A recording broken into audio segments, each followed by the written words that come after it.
क्या आप class 10th का एग्जाम दे चुके हैं और क्लास 11th में साइंस के अच्छे विकल्प को खोज रहे हैं?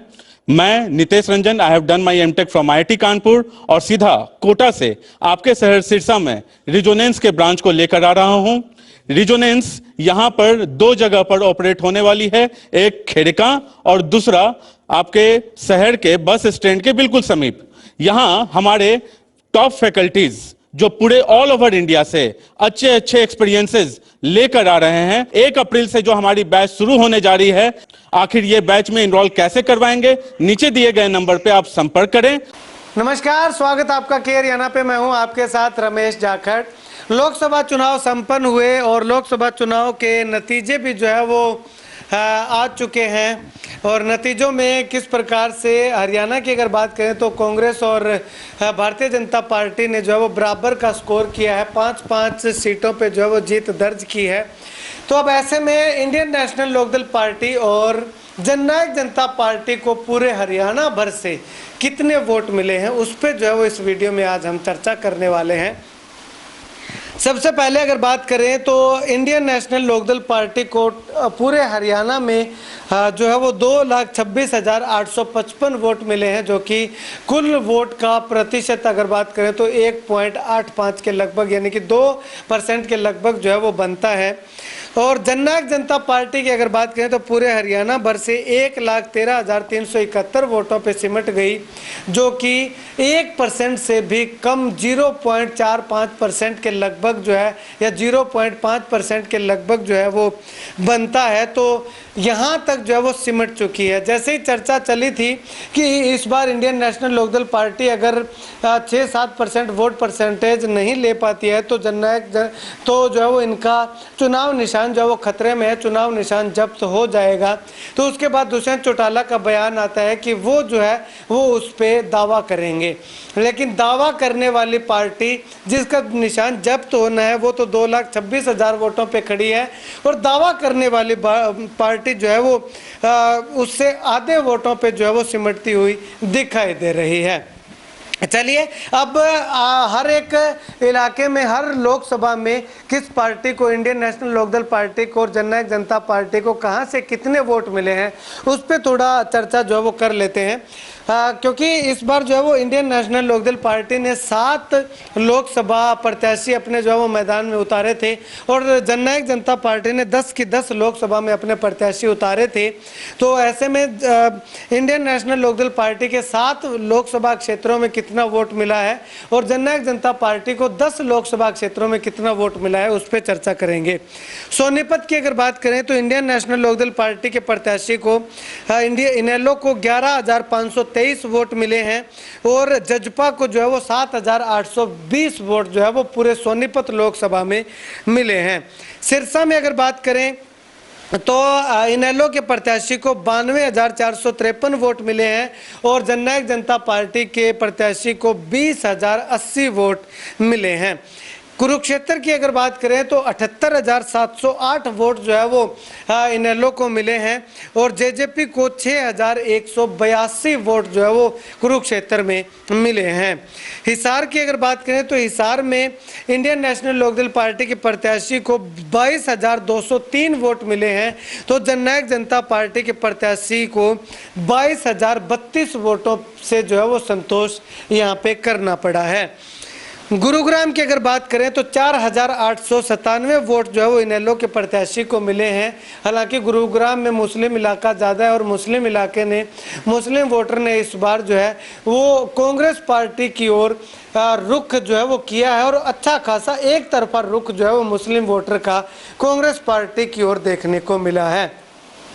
गुरुग्राम में इनेलो को 4,897 वोट और जजपा को जो है वो 13,214, यानी कि यहाँ पे जजपा ने अच्छा स्कोर जो है वो किया है, इनेलो से आगे निकली है और 9,000 वोटों की लीड जो है वो यहाँ पे गुरुग्राम से जजपा ने बनाई है। 13,214 वोट जो है वो मिले हैं।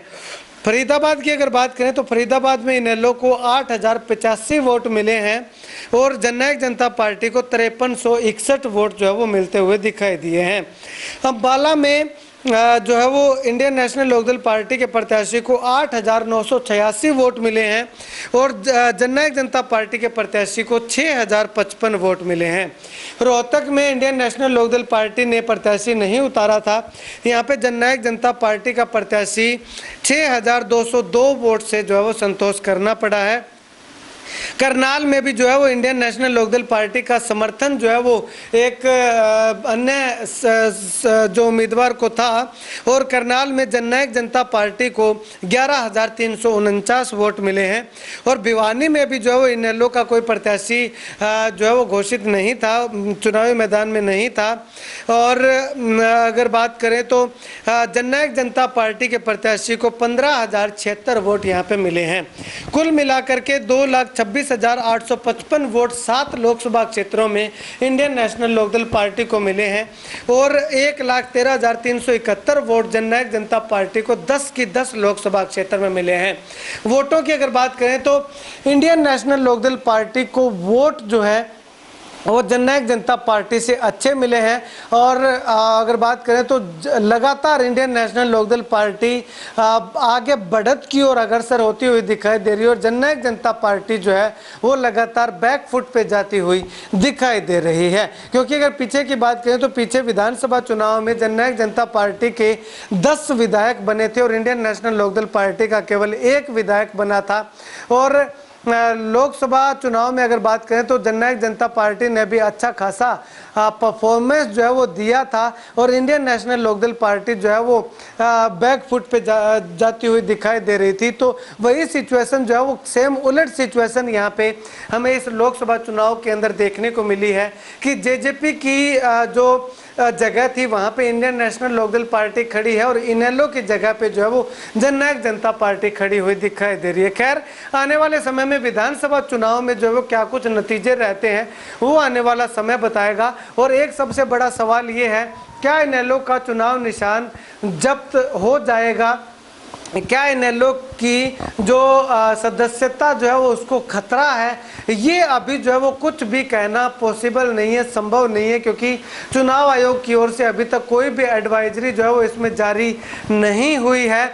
इसमें जो है वो इंडियन नेशनल लोकदल पार्टी ने जो स्कोर किया है उस हिसाब से जो है वो लगातार चर्चाएं चल रही थी कि चुनाव निशान जो है वो जब्त हो जाएगा। लेकिन क्या चुनाव आयोग जो है वो एक मौका विधानसभा तक जो है वो इंतजार करेगा या चुनाव विधानसभा चुनाव में जो है वो वोट परसेंटेज जो है वो 6 से 7% तक लेने की जो है वो लगातार चर्चा चल रही थी। क्या चुनाव विधानसभा चुनाव तक जो है वो उनको समय मिलेगा या फिर उससे पहले ही उनको जो है वो नोटिस दिया जाता है और उनका चुनाव निशान जो है वो जब्त होता है? ये जो है वो आने वाला वक्त बताएगा। इस पे अभी कुछ भी नहीं कहा जा सकता। लेकिन फिलहाल अगर बात करें तो इंडियन नेशनल लोकदल पार्टी लगातार जो है वो मजबूती की ओर अग्रसर है। आने वाले विधानसभा चुनाव में इन नतीजों को देख करके ये लगता है कि इंडियन नेशनल लोकदल पार्टी जो है वो एक अच्छी खासी भूमिका जो है वो विधानसभा चुनाव में अदा करती हुई दिखाई देगी। इन चुनाव में अगर इंडियन नेशनल लोकदल पार्टी और जननायक जनता पार्टी अगर थोड़ी सी लीड और ले लेती, अगर थोड़े से वोट और ले लेती, तो वो कहीं ना कहीं कांग्रेस प्रत्याशियों के लिए जो है वो मुसीबत जो है वो बन सकती थी। क्योंकि इनेलो का जो वोट बैंक है वो भी गाँव से सटा हुआ है। ग्रामीण इलाके में इनेलो जो है वो काफ़ी मजबूत मानी जाती है और इस बार जो कांग्रेस प्रत्याशियों को जो वोट मिला है वो भी गांव में बम्पर वोटिंग जो है वो कांग्रेस प्रत्याशियों के समर्थन में हुई है। तो वो वोट जो कांग्रेस प्रत्याशियों को मिला है वो वोट इनेलो जेजेपी की ओर अगर चला जाता तो कांग्रेस प्रत्याशियों के लिए कहीं ना कहीं मुश्किलें जो है वो खड़ी हो सकती थी। खैर आप इस वीडियो को लेकर के क्या कुछ कहना चाहेंगे कमेंट सेक्शन में कमेंट करके ज़रूर बताइएगा।